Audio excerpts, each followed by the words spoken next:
que no había saludado porque aún todavía no habían llegado. Todos seamos muy bienvenidos en esta noche. La semana pasada entonces estuvimos hablando en los peligros de una fe superficial, el tema que venimos trabajando hace mucho más de un año, aproximadamente año y medio. Hemos hablado sobre uno de los peligros es la apostasía, otro de los peligros es la búsqueda de un sustituto de Dios, la falsa enseñanza, el letargo espiritual, el deslizarnos en el camino. Hablábamos del origen de los peligros de la fe superficial, hablábamos de uno de los peligros. Uno de los orígenes de esos peligros es nosotros mismos, o sea, nuestra carnalidad, el mundo, y 3, Satanás. Y ahora estamos hablando acerca del peligro que tienen los conceptos errados de la vida cristiana cotidiana, y estamos hablando, ya terminando, el peligro de la victoria y la derrota, es decir, de un concepto equivocado acerca de la victoria y un concepto equivocado acerca de la derrota. Y entonces estábamos hablando de que el verdadero fracaso o la verdadera derrota es cuando no aprendemos las lecciones que Dios nos quiere dar a través de esas derrotas. 2, cuando no permitimos ser restaurados, sino que estamos en un derrotismo tal que no permitimos que Dios nos levante nuevamente, o si nos levantamos en nuestras propias fuerzas, y eso significa que no permitimos ser restaurados. En tercera instancia decíamos que es cuando no intentamos nuevamente caminar en el camino que el Señor ha trazado para nosotros, sino que nos quedamos estancados y no seguimos caminando, sea porque tenemos miedo de volver a fracasar o de ser derrotados nuevamente, o porque tenemos dudas de volver nuevamente a retomar el camino, o en momentos más bien decimos ¿para qué esto no tiene sentido? Y eso nos lleva al cuarto punto donde estamos hablando y donde hemos ido desarrollando este punto del verdadero fracaso o la verdadera derrota es creer que ella no sirve para nuestra vida. Y hablábamos en cuanto a eso en primera instancia que la palabra enseña que la derrota o el fracaso o la pérdida nos enseña a fortalecer nuestro carácter. Ahí fue donde terminamos la semana pasada. Y habíamos hablado o estuvimos iniciando allí, estuvimos hablando en varias partes bíblicas. Job 14:1, vamos a Job 14, capítulo 14, versículo 1. Dice de la siguiente manera: el hombre nacido de mujer, corto de días y hastiado de sinsabores, brota como una flor y es cortado, huye como una sombra y no permanece. Es decir, aquella persona que se hastía de los fracasos, que cree que verdaderamente esos fracasos no le sirven para su vida, que prácticamente no ve el sentido y entonces hay un sinsabor y se hastía. Entonces, ¿qué pasa? Es alguien que no permanece, es alguien que a la final es cortado porque no cree que como no funciona para él, entonces se aleja del Señor y no permanece en el camino del Señor, no intenta de nuevo, no permite ser restaurado, no aprende la lección de vida que Dios le ha querido dar. Entonces esa persona no va a ser fortalecida en su carácter porque no quiere, está hastiado, entonces no permanece, no va a seguir adelante con lo que Dios quiere para su vida. Vamos ahora al Nuevo Testamento en Romanos, carta de Pablo a los Romanos, capítulo 5, versículos 3 al 6. Mire lo que dice: y no solo esto, sino que también nos gloriamos en las tribulaciones, sabiendo que la tribulación produce paciencia, y la paciencia prueba, y la prueba esperanza. y la esperanza no nos defrauda, porque el amor de Dios ha sido derramado en nuestros corazones por el Espíritu Santo que nos fue dado. Y dice, Cristo, cuando aún éramos débiles, a su tiempo murió por los impíos. Aquí tenemos algo muy claro. En medio del fracaso, en medio de las tribulaciones, dice que la tribulación produce paciencia. Entonces, si la tribulación produce paciencia, quiere decir que el fracaso, la derrota, que puede ser tomada como una tribulación que vivimos en nuestra vida, sea por pecado, sea porque el Señor quiere trabajar en nuestro carácter, entonces vemos claramente que esa tribulación, que ese fracaso, que esa derrota, que esa pérdida, lo que hace es fortalecer nuestro carácter, porque como dice este texto, la tribulación produce paciencia, o sea, nos va a ayudar a que pongamos por obra nuestra paciencia. No es que nosotros vamos a pedir paciencia, como muchos hacen equivocadamente, sino que lo que hace es la tribulación, lo que hace la pérdida, la derrota, el fracaso, es que pongamos a producir lo que ya Dios nos dio, es decir, el fruto del Espíritu, el cual trae la paciencia. Y si trae la paciencia, entonces nosotros vamos a poder darle al Señor esa paciencia que necesitamos en medio del fracaso, en medio de la prueba, en medio de la tribulación. Por eso, el que crea que el fracaso, la derrota, la pérdida no sirve para la vida, no sirve para su vida, está totalmente equivocado.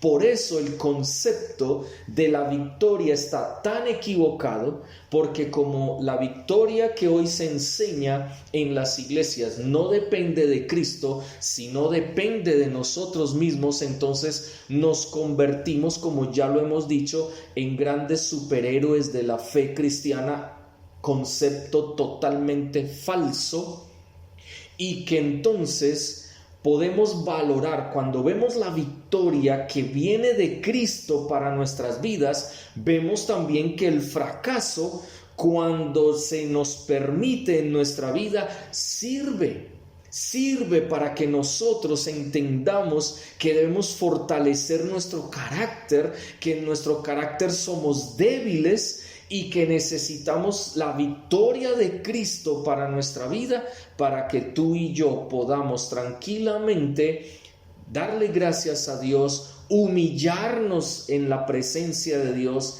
y decirle: Señor, aquí estoy, soy débil, pero en ti soy fuerte, como decía el apóstol Pablo en cuanto al aguijón en su carne. Ese aguijón en la carne para el apóstol Pablo era como decir: qué fracaso, qué derrota, qué pérdida. Estoy derrotado continuamente, y cuando voy al Señor y le digo: Señor, quita eso, el Señor le dice: no te lo voy a quitar, sino que te baste mi gracia.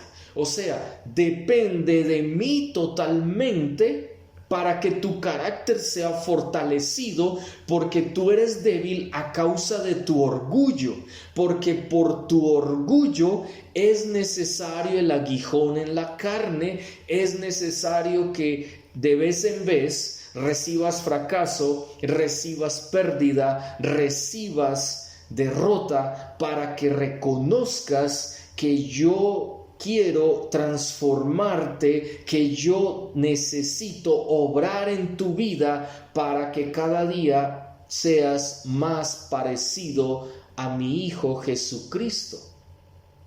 Porque esa es nuestra meta en Cristo Jesús, parecernos cada vez más a Él y menos a nosotros mismos. Por eso es tan importante entender que la derrota, el fracaso, sirve verdaderamente. Obviamente, como lo decía yo la semana pasada, no indica que entonces tú vas a estar derrotado todo el tiempo, caer en un derrotismo, no. Pero hay momentos donde vas a ser derrotado así tú no quieras, así tú no lo pienses, así tú ni te lo imagines. Pero hay momentos que Dios va a usar para que te sientas en fracaso o para que vivas un fracaso, porque necesitas comprender que debes tener a Cristo en tu vida, el victorioso. Él fue el que venció y no tú en tus propias fuerzas. Cuando vemos eso, entonces podemos entender lo que el apóstol Pablo está diciendo aquí. Y dice, y la paciencia produce prueba, y la prueba produce esperanza. Qué tremendo. La tribulación lleva a la paciencia, o sea, produce. Lo que produce la paciencia ya es prueba. O sea, en medio de que tú seas paciente, va a venir prueba. ¿Por qué viene prueba? Porque es la forma de examinarte a ti mismo para que eso te dé esperanza. Porque prueba aquí es ese examen para tu vida, para que verdaderamente pongas por obra lo que Dios te dio, es decir, esa paciencia que Dios te dio. Y es una forma de examinar tu corazón, examinar tu vida, y así puedas tener la esperanza que Dios va a obrar y que tú simplemente debes confiar en lo que Dios va a hacer en tu vida. Por eso dice, y la esperanza no defrauda. Dios no va a defraudarte. Él nunca falla. Y esa es nuestra esperanza, es nuestra confianza en Él, porque ¿quién espera? Aquel que confía. Yo no esperaría en nadie que yo no pueda confiar. Si yo veo que alguien me falla, ¿qué esperanza puedo tener en esa persona que me falla? Yo no podría confiar en Él, pero cuando hablamos del Señor, Él no nos va a defraudar. Podemos confiar en Él y por eso hay esperanza, porque Él es fiel. Como ahorita escuchábamos esa canción de Tu Fidelidad de Juan Carlos Alvarado. Él decía, tu fidelidad es más ancha que el mar, más profunda que el mar, más ancha que los cielos, más alta que los montes. Y esa fidelidad es la que nos sustenta, es la que nos sostiene. Entonces, queremos aprender. Entonces, las derrotas, los fracasos, las pérdidas van a servirnos verdaderamente. Pero el verdadero fracaso está en no reconocer, en no creer que esas derrotas, que esos fracasos, que esos momentos de pérdida que tenemos en nuestras vidas sirven verdaderamente para que nuestro carácter sea fortalecido en el Señor. Miramos, por ejemplo, Santiago también. Vamos a la carta de Santiago, capítulo 1, es un pasaje muy conocido, versículos 2 al 4. Mire lo que dice. Hermanos míos, gozaos profundamente cuando os halléis en diversas pruebas, o sea, tribulaciones, exámenes, sabiendo que la prueba de vuestra fe, es decir, Dios tiene que examinar qué fe es la que tú tienes, cuál fe hay en ti. Si es la fe producida por la palabra de Dios, o es la fe que tú tienes en lo que tú piensas, que es muy diferente, o en las ideas que tienes, o en los conceptos que tienes. Cuando nosotros vemos el fracaso, la derrota, la pérdida como algo malo, entonces obviamente cuando venga el examen lo vamos a perder, porque realmente en nosotros no hay la fe que produce la prueba. Esa fe que necesita estar fortalecida en el poder del Señor, en el poder de su palabra, porque la fe viene por el oír la palabra de Dios. No es por lo que tú oyes en una radio, por lo que ves en la televisión, la fe no es lo que viene de las ideas humanas, de las filosofías humanas. La fe que viene de Dios es aquella que viene de la palabra de Dios. La palabra de Dios produce fe en tu corazón, la verdadera fe, no una fe superficial, porque nuestra fe, cuando es superficial, es porque está viniendo de otros medios que no son la palabra de Dios. Por eso Santiago dice, cuando gozaos. Nosotros no nos gozamos en la tribulación, nosotros no nos gozamos en las pruebas, porque duelen, porque hay lágrimas, porque hay desazón, porque a veces hasta al no ver las cosas nos desanimamos y empezamos a alejarnos del Señor, de su presencia, porque no sabemos qué esperar. ¿Qué es lo que Dios quiere? No lo sabemos, pero estamos esperando en su voluntad preciosa, cualquiera que ella sea. Ahí está la esperanza. El problema es que a veces nosotros dejamos de lado la esperanza porque queremos que Él responda de acuerdo a nuestra concepción de las cosas, aún de la misma concepción de nuestra fe. Por eso aquí dice, sabiendo que la prueba de vuestra fe, ¿qué produce? Otra vez, produce paciencia. Lo mismo que veíamos ahora en Pablo, en Romanos. La tribulación produce paciencia. Aquí, la prueba de nuestra fe produce paciencia. Es básicamente lo mismo a lo que dice Pablo, a lo que dice Santiago. Y sigue diciendo, pero tenga la paciencia su obra completa o perfecta. Dice, ¿para qué? O sea, ¿para qué la prueba? ¿Para qué el examen de nuestra fe? Para que produzcamos paciencia y esa paciencia produzca esperanza. Y obviamente dice, y tenga la paciencia su obra completa. ¿Cuál es esa obra completa? Es decir, la esperanza. El que esperemos en la voluntad de Dios, en lo que Él quiere hacer en nuestras vidas. Y dice, ¿cuál es la finalidad? Que maduremos, es decir, que nuestro carácter madure, que ya no sigamos siendo como aquellos niños fluctuantes, como dice Pablo a la iglesia en Éfeso, capítulo 4, cuando dice que no seamos ya como aquellos niños fluctuantes que son llevados por las olas, es decir, ese barco que es llevado por las olas de un lado para el otro. Porque a veces nuestra fe, como es superficial, es así. Es como ese barco que es llevado de un lado para otro, de un lado para otro, de un lado para otro, como si no tuviera norte, como si no estuviera bien enrutado en el camino que debe tomar en el mar. Lo mismo pasa cuando hay examen de nuestra fe. Dios debe examinar nuestra fe. Entonces viene la derrota, viene el fracaso, viene la pérdida, viene la tribulación, para que nuestro carácter sea fortalecido en el Señor. La pregunta que podríamos hacernos es, ¿cómo estamos fortaleciendo nosotros nuestro carácter? ¿Lo estamos haciendo a través de la palabra de Dios? ¿Estamos verdaderamente alimentándonos de lo que dice su palabra? ¿O estamos simplemente dejando que el tiempo pase, que los días pasen, a ver qué pasa? Y si no pasa nada, pues seguimos en lo que estamos. Y si pasa algo, entonces ahí sí vamos a reaccionar.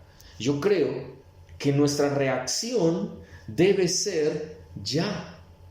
Nuestra reacción no puede esperarse hasta después de que pasen las cosas. Nuestra reacción debe ser desde ya, para que nuestro carácter, pase lo que pase, en aquel momento podamos tener el carácter firme y decirle no a alejarnos del Señor, a estar como debilitados, como desanimados, y que se venga sobre nuestras vidas cosas que Dios no quería para nosotros. Por eso tú y yo tenemos que tener cuidado con lo que hacemos delante de Dios. Y mire lo que sigue diciendo entonces. Pero tenga la paciencia su obra completa para que seáis maduros y cabales. Es que a veces actuamos con locura, pero dice la palabra de Dios que esa tribulación o esa derrota o ese momento difícil o esa pérdida debe producir paciencia, porque es un momento para que nuestra fe sea examinada y debe producir en nosotros paciencia, es decir, que a pesar de las circunstancias, porque a veces, ¿qué pensamos o qué podríamos pensar que es la paciencia aquí en este texto? ¿Qué significa paciencia en este texto y en el otro? Para hablar de que la prueba de nuestra fe produce paciencia. Y es que a pesar, lo que significa es, a pesar de las circunstancias, nosotros permanezcamos firmes en nuestra fe. Firmes en nuestra fe. Firmes en lo que Dios dice en su palabra y que nosotros creemos porque es la verdad que Dios nos ha presentado en su palabra y a través de ella.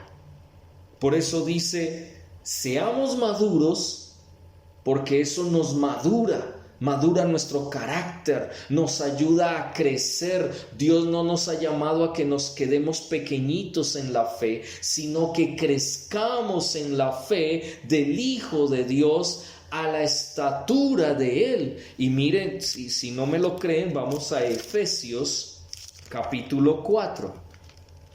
Efesios capítulo 4.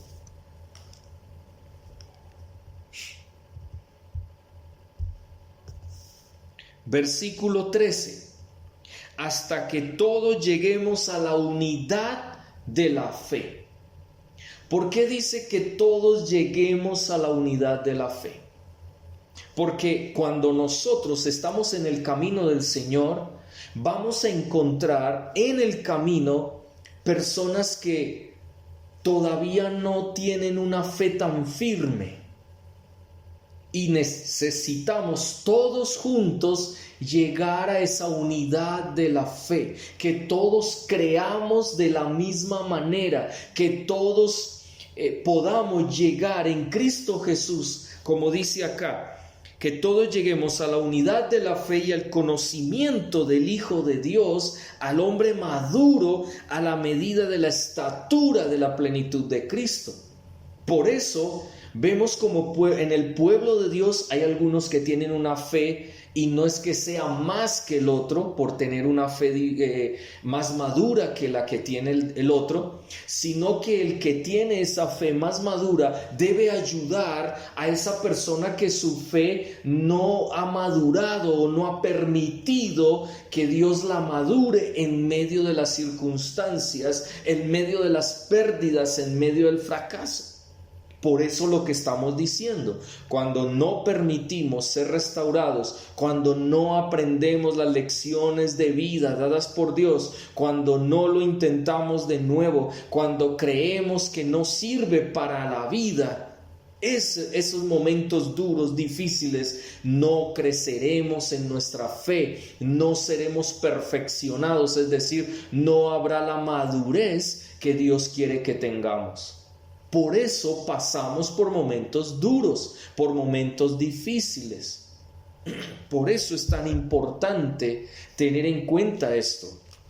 Y por eso lo que Dios quiere es que lleguemos todos. Y por eso todos somos y vamos a seguir siendo probados en nuestra fe. Porque Dios no quiere que todos estemos sin fe. Porque recordemos lo que dice Hebreos. Sin fe es imposible agradar a Dios. ¿Por qué es imposible agradar a Dios? Porque entonces nos alejaremos del Señor y vamos a pecar. Cuando estamos alejados del Señor, pecamos. Cuando estamos desanimados, a veces tomamos decisiones equivocadas. Cuando no tenemos la esperanza en el Señor, entonces tomamos decisiones desesperadas y no agradaremos al Señor. Por eso dice, sin fe es imposible agradar a Dios. Por eso necesitamos creer que las pérdidas, el fracaso, la derrota en momentos de nuestra vida sí sirven, porque el Señor quiere hacernos crecer en su palabra, crecer en nuestra fe, que nuestro carácter madure en Él. Y Él entiende que somos débiles. Él sabe que tenemos debilidad, como le decía nuevamente el Señor a Pablo, es que yo me fortalezco en tu debilidad. Y por eso Pablo le dice, entonces me voy a hacer débil, o sea, me voy a humillar delante de Dios para poder ser fuerte en el Señor, tener victoria en Cristo Jesús, no en Él mismo. No podemos hablar de que Pablo era el superhéroe de la fe cristiana. No, él mismo dice, no que ya lo haya alcanzado ya, lo dice en Filipenses. Vamos allí a Filipenses, capítulo 4.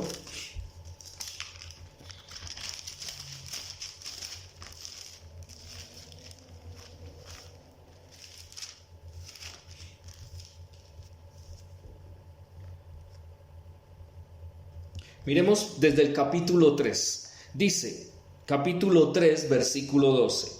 No que lo haya alcanzado ya, ni que ya sea maduro en su totalidad, o sea, esa totalidad de la madurez.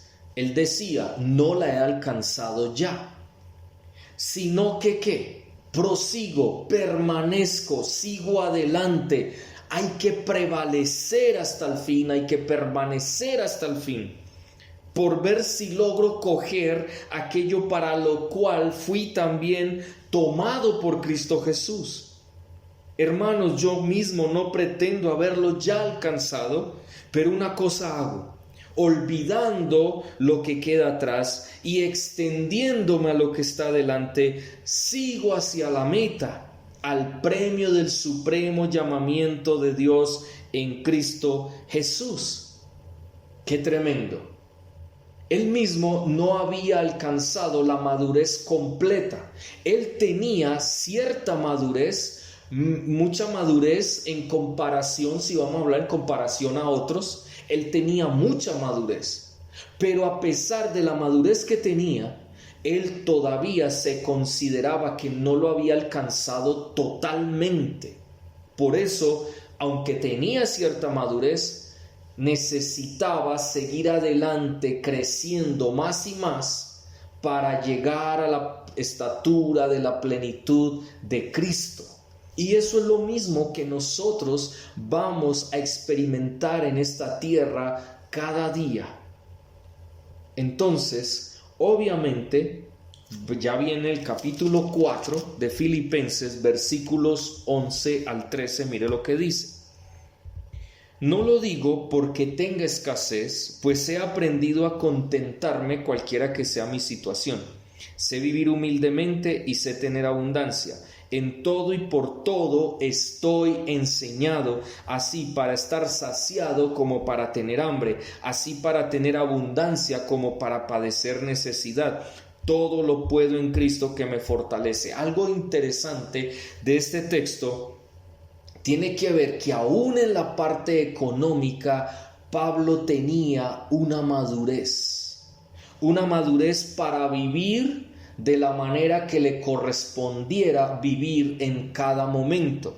Entonces por eso dice, sé vivir en humildad, pero también sé vivir en abundancia.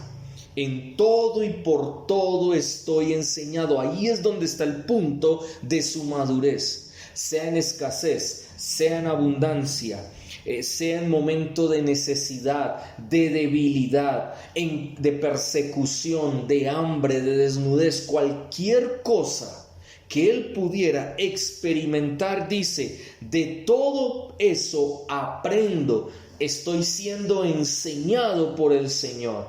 Por eso, no pensemos en nuestra vida que los fracasos, las pérdidas, las derrotas no sirven para nada, no sirven en nuestra vida. Por el contrario, por todo deberíamos pensar, como dice Pablo, en todo y por todo estoy enseñado. Es decir, voy madurando en todo. No dice en algunas cosas, no, en todo y por causa de todo, yo maduro, yo crezco, estoy siendo enseñado, porque aquí enseñado significa que aprendía las lecciones de vida que el Señor le daba, tanto en escasez como en abundancia, tanto en necesidad como en momentos en los cuales estaba lleno o tenía abundancia. Por eso él termina diciendo, todo lo puedo en Cristo que me fortalece. Él reconocía con esto que era débil, pero en Cristo era fuerte. Una vez más, la palabra entonces nos enseña que Él quiere fortalecer nuestro carácter. Por eso, cuando creemos que el fracaso no sirve para nuestra vida, verdaderamente debemos decirlo así, radicalmente, estamos en un verdadero fracaso, porque no estamos mirando más allá de nosotros mismos. Y debemos mirar es al Señor, no a nosotros mismos, porque no tenemos cómo, no sabemos cómo.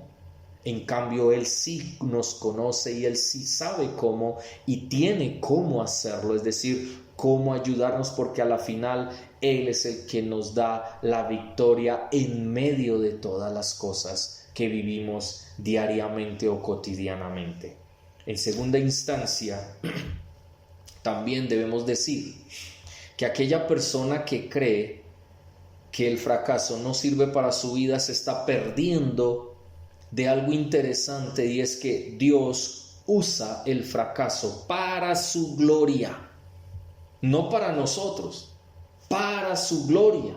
Y como les he hablado muchas veces, no se trata de nosotros. Cuando nosotros nos hundimos en el fracaso o en el derrotismo o en la pérdida, realmente estamos mirándonos a nosotros mismos, doliéndonos de nosotros mismos.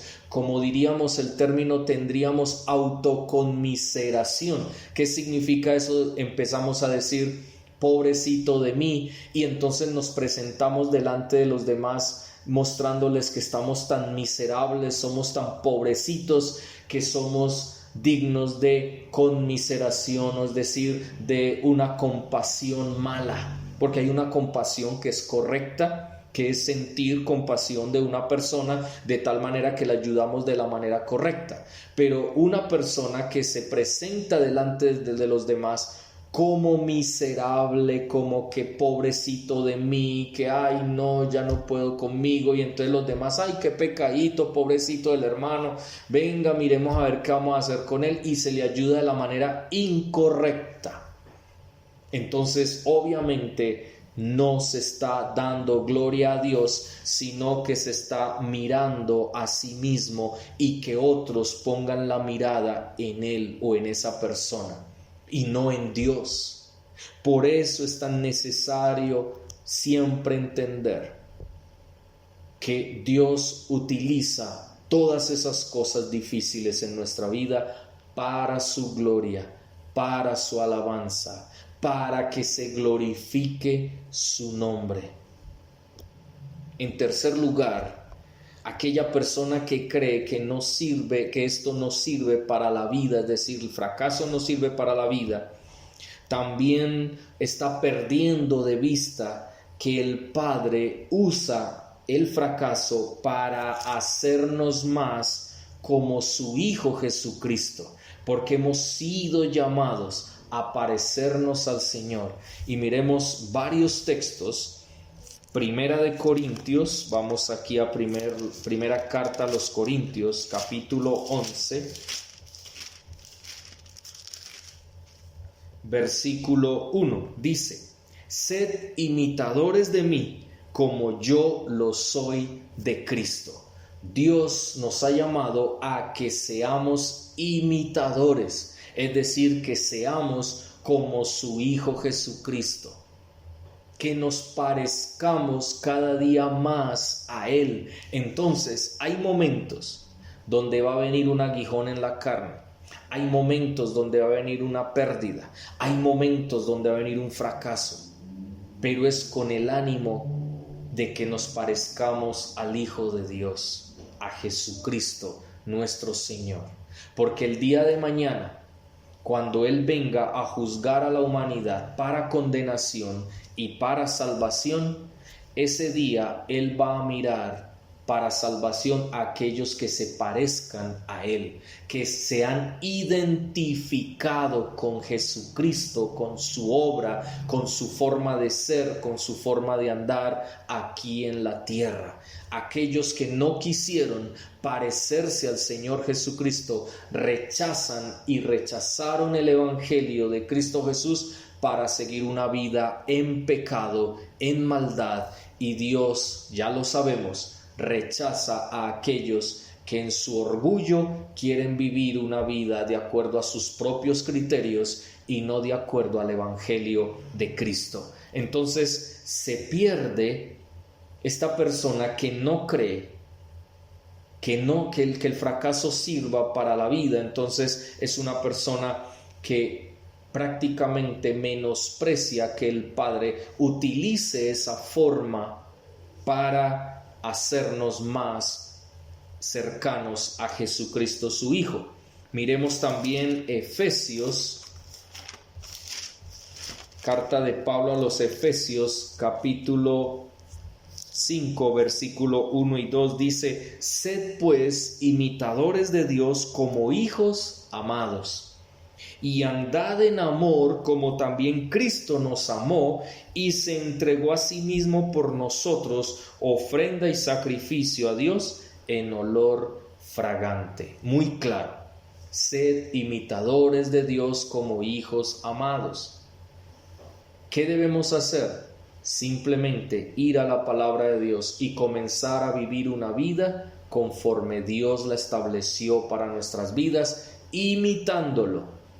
Si el Señor ama, nosotros debemos amar. Si el Señor perdona, nosotros debemos perdonar. Por eso necesitamos una relación con Él vertical, de tal manera que sacrifiquemos nuestras vidas por Él, entreguemos nuestras vidas a Él, de manera que podamos tú y yo vivir de acuerdo a su voluntad. Y esa es la manera de imitarlo a Él, así como Cristo anduvo aquí en la tierra imitando al Padre, porque es su Hijo amado. Nosotros tenemos un Padre celestial y si decimos ser hijos de Dios, debemos imitarlo, imitar sus características, imitar lo que Él es como persona. Por eso no todos son hijos de Dios. Ese es un concepto equivocado, eso es lo que llamamos universalismo, donde la gente dice todos somos hijos de Dios. No es cierto. Todos somos criaturas hechas por Dios, sí, pero los hijos de Dios son aquellos que se parecen a su papá, a su padre, y que por su sangre corre el ADN de Cristo, y obviamente se asemejan a Jesucristo, su Hijo. Entonces es muy importante tener eso presente. Asimismo, Romanos, volvamos un poquito atrás, Romanos capítulo 8, que es muy conocido por nosotros, versículo 28 y 29. Mire lo que dice: sabemos además que a los que aman a Dios, todas las cosas los ayudan a bien. Todas las cosas, es decir, fracasos, derrotas, pérdidas, cosas buenas, todas las cosas nos ayudan para bien. Esto es, a los que conforme a su propósito son llamados. Si tú has sido llamado para cumplir un propósito de Dios aquí en la tierra y tú lo asumes, entonces todo te ayudará para bien. Porque hay un propósito y tú entendiste ese propósito y estás en ese propósito. Has entregado, has sacrificado tu vida en bienestar de ese propósito. Entonces, todo lo que pase a tu alrededor será para bien, no para mal. Y no lo puedes mirar para mal. Siempre debe ser para bien, porque todo lo que Dios hace es para bien, no para mal. Aunque nosotros a veces creamos que una pérdida, que un fracaso, que una derrota es para mal, como pasaba con el pueblo de Israel y los dos ejemplos que vimos, primero Josué, luego por el otro lado el pueblo de Israel, que ellos vieron mal una derrota y lo que hicieron fue a recriminarle a Dios y a reclamarle y a decirle que por qué los humilló, que por qué los avergonzó delante del enemigo. Entonces, cuando nosotros vemos este texto, entendemos claramente que si tú has sido llamado con un propósito, Dios lo va a cumplir con tu vida en medio de cualquier circunstancia. Entonces, todo va a ayudar para bien. Un fracaso va a ayudar para bien. Un beneficio va a ayudar para bien. Cualquier cosa va a ayudar para bien. Y luego dice, a todos los que antes conoció, también los predestinó, es decir, hubo un destino anterior y que ya estaba establecido para tu vida, para mi vida, de acuerdo a un propósito, y que viviéramos circunstancias duras, difíciles, para que fuéramos hechos conforme a la imagen de su Hijo, para que Él sea el primogénito entre muchos hermanos. Jesucristo es nuestro hermano mayor. El Señor quiere que nos parezcamos a Él. De hecho, ustedes recordarán un hecho de la vida cotidiana. Cuando hay un hijo mayor en la casa, los hijos menores siempre van a ver a su hijo mayor en todo sentido y lo van a imitar porque es su hermano mayor.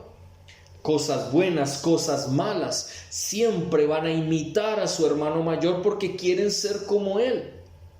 Aquí, cuando estamos viendo este texto, es precisamente exactamente lo mismo. Nosotros somos los hijos menores porque hay un hijo mayor que es el primogénito, es el primer hijo de Dios.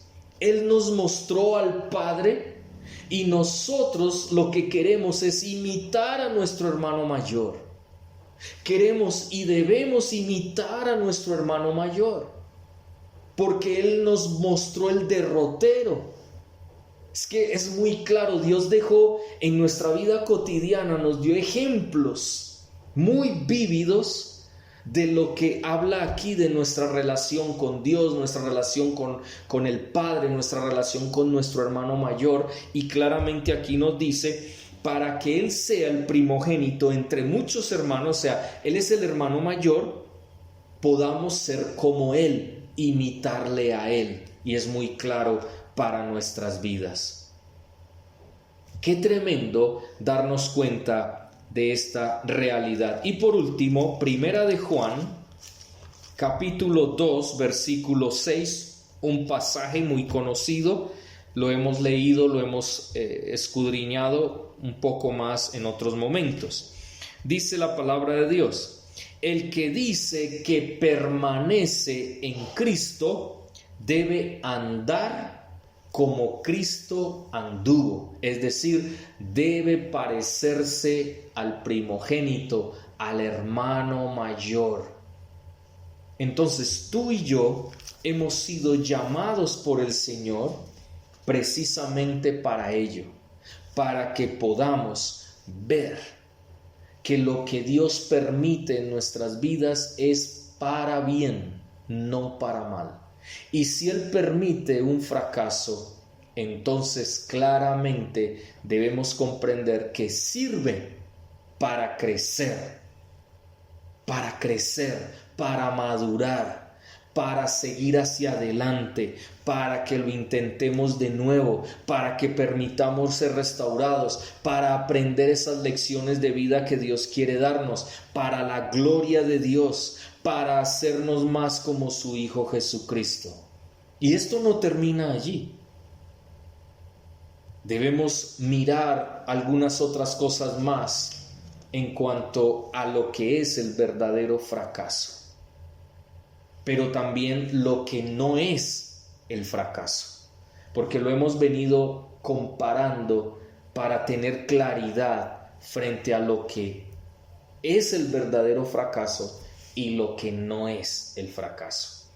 Entonces, vamos a dejar hasta allí. Con la ayuda del Señor, el próximo miércoles seguiremos con este tema tan importante, tan necesario, pero que nos da entonces ya una verdad clara de lo que necesitamos comprender y entender acerca del fracaso, que no debemos verlo de una manera equivocada, sino de acuerdo como el Señor lo enseña en su palabra. Vamos a